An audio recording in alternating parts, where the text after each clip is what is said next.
everyone, Jess here and welcome to Scrappy Sisters Scrap September, and this video is our old stash layout. Check it out. Hi everyone, so my old stash video, I have pulled out these two papers and they're very thin, very old bits of paper. It says on the back that these are old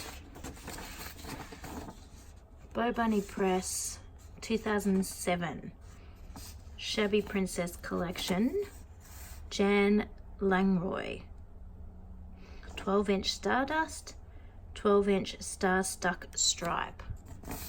So I couldn't tell you what weight these are, but nothing, very, very thin. And so I'm thinking these are going to get a feature on my layout with these. I might not use all three of these photos, but these silly little photos. I'm planning to cut this one and cut me and Tom out because these are better, even just that one. Anyway, not 100% sure what I'm doing with the photos yet. And I think I may fussy cut the stars off this maybe. Not really sure. I'm a bit lost. But I found my oldest, I think this is my very oldest paper. And I might even dig through my stash and find some old ephemera too. But at the moment, I'm starting with the paper. So let's get going. So I probably thought about this layout for over a week, trying to think about how I was going to use these papers. And I really just could not decide. And then randomly one day I was putting Jack to bed, reading his books, and this idea came to me. And so I just had to come and scrapbook straight away after he was in bed, of course. And I must say I haven't scrapped at night much anymore because I'm just super knackered at the moment. But I just couldn't help myself. And because I had this idea in my head, I actually got this done relatively quickly. It probably took me about half an hour to work on this background. So first I cut a piece of the striped pattern paper in about 4 inches. And so I just used my ruler there to make sure I was popping that in the middle, so 4 above and 4 below. And then I just pulled out my white acrylic paint and I'm going to do this big, messy, crazy splotch of paint all the way across this whole thing because the stripes was just a little bit too much for me, but I knew I really wanted to include it. So this was just a way to dull it down.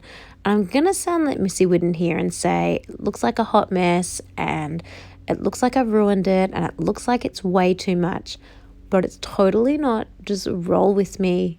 It looks awesome in the end. So I spent a little while fussy cutting all the stars and you can see I've kept them there. There are 2 separate piles because one pile is the whole full stars and the other pile is any of the stars that were off the edge of the page. And I'm 90% sure I'm going to toss those stars that were off the edge of the page because I have no qualms with that with this particular paper. But just in case, I kept those at the moment. And I also used a hole punch to punch out any of the little spots that were also featured in that original paper. So now I'm working on sort of a top half of my paper and a bottom half of my paper. And so I'm splitting up the little stars into color groups. So I've got about 9 star colors going up the top and 9 star colors going down the bottom. If they had 2 stars in their pack, in their same color, they stayed together because I'm going to pop one of those stars up on foam. Now, I don't know if that makes any sense at all, but of course I'm going to show you so it will make more sense when we see it. So I'm going to do a bit of lots of stars really close to the pattern paper and then have less stars as you go down, kind of like the white paint is itself. So I'm putting all those stars out on the page and you can see I've got some just sitting off to the left there. Those are like the doubles, the ones that were the same as a star that's already going to get stuck onto my page. And as I said, those I'm going to pop up using foam. And same goes here with above the page as well. Now, I don't show you doing everything twice because that doesn't make all that much sense. But basically everything I do on the bottom of the page, I also then repeat up on the top of the page. So they are replicas of each other. And then my photos are going to go on. I'm just testing that I like this, but I think it looks really cool. So I'm going to keep rolling with what I'm doing and get this layout happening. So I'm just sticking down my stars with glue. I was really undecided about how to adhere these because the paper is just so thin. I was worried that glue might make them go a bit wrinkly, but I was also feeling really lazy and it was nighttime and I was tired and I didn't want to use double-sided tape because that was going to take a little bit too long. So I decided to risk it and go with glue. Now what ended up happening was the ends of the stars were sort of peeling up, so to speak. So I had to just make sure I actually put glue all the way to the very tips of the stars. And then the glue was fine. They didn't wrinkle or anything. So good choice by me. And now you can see here that I'm putting the foam out on all these, not every single star, but all the stars that I have doubles. And I'm going to put their pair, their match, up on top. So some stars are popped up and some stars are stuck down. Now, while all this is going on, I thought it would be a great time to mention our special guest today. So we are joined by the fabulous Vanessa Bell here on YouTube. Now, if you do just type her name in the YouTube search bar, you very well may get a famous singer of Broadway star, something like that. So make sure you put Vanessa Bell scrapbooking, or even better, just look in the description box and click the link down there to go and see her video, because Vanessa Bell has got a whole stack of stuff over on her channel. She's got stash kits, she's got process videos, she's got layout shares, she's got hops. She has got the works going on. So I highly recommend popping over to her, checking her out, and seeing what else she has to offer over on her channel. So, sorry, just jumping off Vanessa for just a second to tell you, I am just sticking a whole bunch of the tiny little hole punched dots on my page. Now, very unlike me, I just went a bit random and put all the dots everywhere without dividing them equally in half. And I end up with like way more here on the first half of the page than I do on the top half. But you don't notice, I don't think. I think I get away with it. And throughout this whole layout process, the top and the bottom changes like every second, because I work on one, then turn around and work on the other. Then I put something down and then turn around and work on the other. So I don't actually know which side's the top and which side's the bottom, but they're the same, so it doesn't matter. So once I do that, putting all the spots down, I then decide they still need a little something because they look a little bit strange. So I get out my favourite mixed media item at the moment, which is Dimensional Magic. Put that on my wish list for a new bottle because I'm almost out. Because I just decided, it just needed a little something.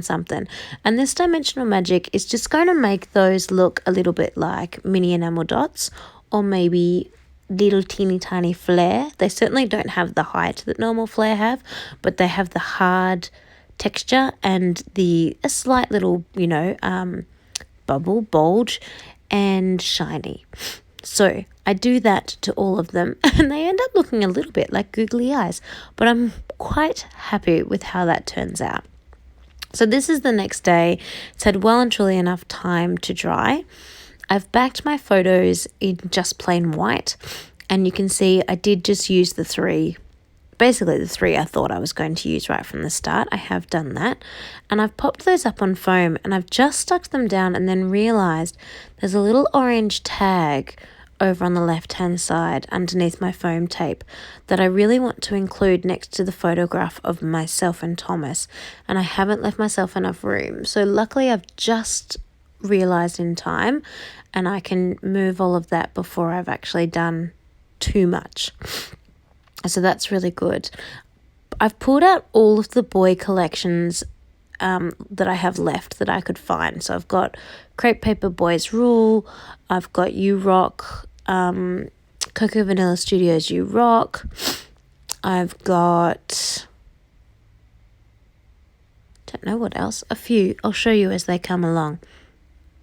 So this orange tag I just have in the little sort of bin you can see on the very, very top over on the left-hand side. And it's just got a mixture of a whole bunch of random ephemera.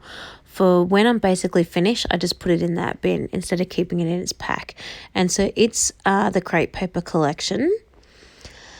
And then the title, totally awesome, they are the Cocoa Vanilla Studios acetate stickers. Yeah, that they are Boys Rule acetate stickers that I stuck onto white cardstock and then fussy cut around the edge so that they looked more like a piece of ephemera. And so this is totally rad, is from the Boys Rule Cocoa Vanilla Studios. That red arrow again was just in that little tub, so just some random throw out stuff. That's a little chipboard puppy from the Crepe Paper chipboard that you could see that was just there at the very bottom. So there's a whole bunch of boys collections there.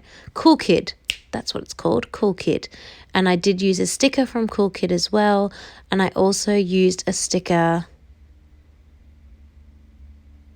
don't know where, I think that's from Boys Rule Cocoa Vanilla Studios too. No, You Rock Cocoa Vanilla Studios. Oh gosh. So that basically used Cool Kid Crepe Paper and You Rock Cocoa Vanilla Studios. I think, did I get that so confused? Anyway, that's basically what I've used to embellish this, except for that one little red arrow. It's just a random arrow from my stash, but it matched the colours really well. And I decided to put the puppy and the little fox face because I thought they were really cute and went well with the silly filters that we have on in our photos. We're actually on the phone, so we used Facebook Messenger to ring each other, and you can put the filters on while you're on the phone, and Lincoln and Thomas really like it. They think it's silly. So yeah, we were just all having a chat for fun, so Grandma could talk to the boys and just being silly. We showed Grandma how to do it because she didn't know how to do it. But yeah, so this layout's almost done now. The background turned out super awesome, if I do say so myself. I love the way this super old paper has been used to, like, there's no way you'd look at that paper and go, oh, it's from 2007. Oh yeah, like 12 years old. It just looks like paper from today. I don't think it necessarily did originally. I think it did look a little bit dated in its original state. But yeah, the way I've been able to use it to look a bit more modern and a bit more my style, I'm really, really happy with how it looks. And it's actually motivated me to do this a little bit more often, because I must say I wouldn't have done this. I wouldn't have got out my very oldest piece of paper. I literally went through all of my cardstock looking for old paper. I would not have done that if it hadn't have been for this prompt.